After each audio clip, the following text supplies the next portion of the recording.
बना लो।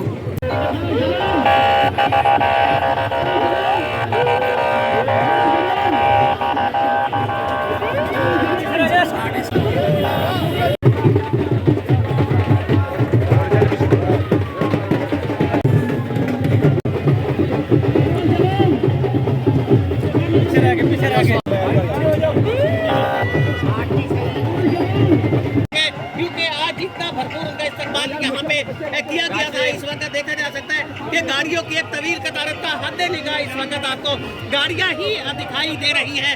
असद उमर साहब पाकिस्तान तहरीक इंसाफ के मरकजी सेक्रेटरी जनरल का यहाँ पर आप देख सकते हैं कसीर तादाद लोगों की मौजूद है। यहाँ पर रैली निकाली जा रही है, यहाँ पर लोग मौजूद है, यहाँ पर कसीर तादाद लोगों की मौजूद है। असद उमर की गाड़ी भी आप देख सकते हैं वो पीछे आ रही है। यहाँ पर पीटीआई का एक जुनून देखने में नजर आ रहा है। यहाँ पर लोगों की कसीर तादाद मौजूद।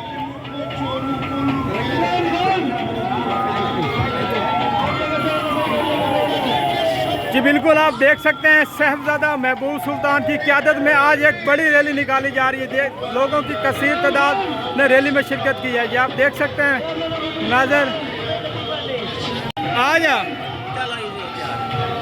अली हमजे बड़े दिन बाद नजर आए।